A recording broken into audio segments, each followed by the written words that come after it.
So this is an update video for the interior install video, and I just wanted to show a few things that I have now buttoned up that I didn't have before. The first really obvious thing is now we have a backup camera, and that was, that has its own video, so you can go check that out. But that is by 0x Club. That's their monitor that they have, and so we have a kit now to install them specifically for these monitors to fit into the interceptors. Also, I have these rubber mats to help cover up these trays because they get all ugly and drilled up from when they're removing all of the factory or all of the police equipment at the department. So it's a really nice camera. I'd recommend going and watching the video if you want to install one. Works out quite nicely. And you can even turn off the grid and all sorts of settings, just whatever works best for you. We also have the auxiliary hooked up as Bluetooth now.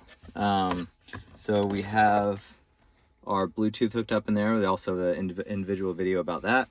So you can go look at that if you want to look at hooking that up.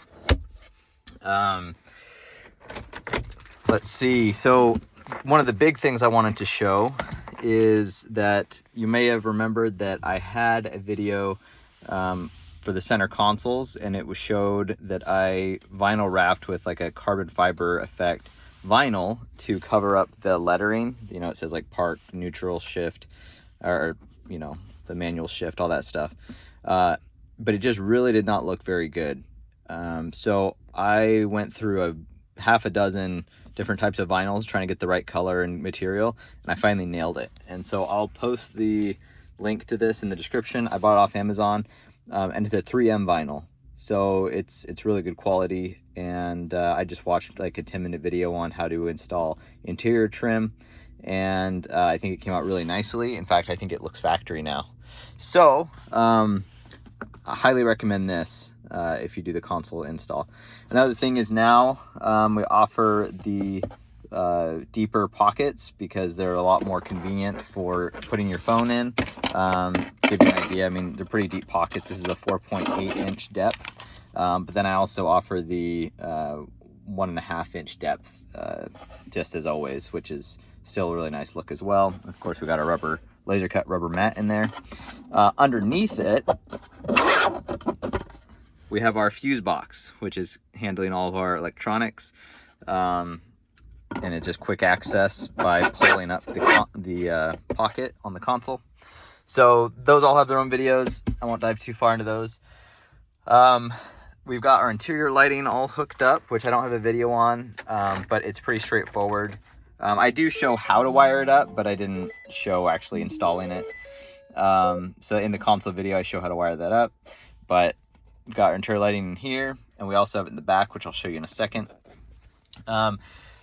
You might remember that when I swapped out headliners, it had the 2 empty holes where the handle went, but there was no space or no screws or nuts to screw in the handle.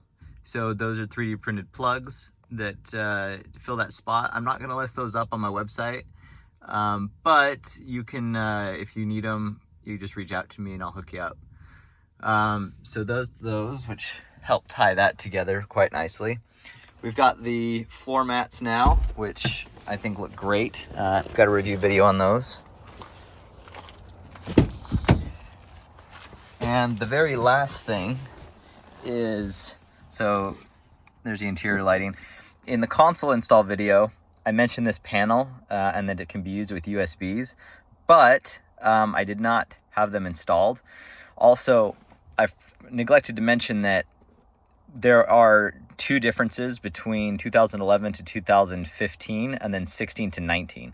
They're 2 generation and they're slightly different, and they're not interchangeable for these panels, but I do offer both. So if you go on my website, 3dub200.com, it'll help you figure out which one you have. So it doesn't matter what vehicle, what year of vehicle you have. It depends on what year the console comes from.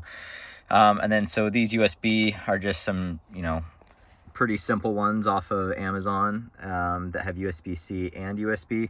So if I have passengers back here, kids on their tablets, whatever, plenty of power for them, and they're toggle off on, which is really nice. They're not just always on. And so that's pretty much it. That's the update.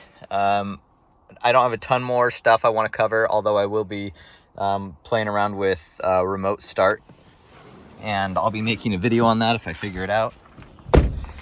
One of the last things I wanted to address is people who have watched the video on programming the keys, and I showed the process for going into program mode by, you know, doing the unlock, lock, that whole thing. Some people were saying it didn't work for them. Based on some of the research I've been doing, it looks like dark car mode, if it's enabled, you can't program keys and it won't go into program mode, I think. I haven't found anyone to confirm that, but people have made mention of it. So if you're having an issue with it not going to program mode, go into Forescan and turn off dark car mode.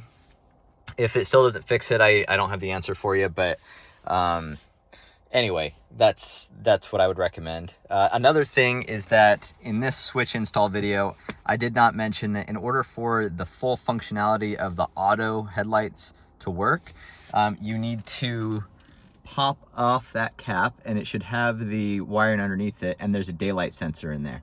Now, I didn't care about that because I don't really care so much about my lights turning off and on in the day.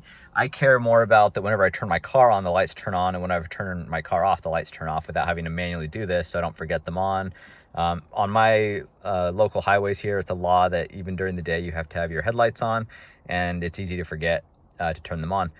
So that's one thing that some people have mentioned, and yes, I failed to mention that. The very last thing is it's been driving me crazy that they drilled holes in this panel right here, this black panel.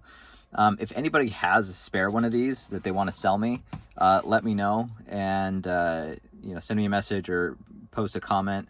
I would love to buy that from you, so I could get that replaced. That's kind of the last thing that I really want to button up in this this whole front stack. So I hope this helped with your project. I'd love to hear more about your projects if you're working on, or pictures of them. So thanks for watching.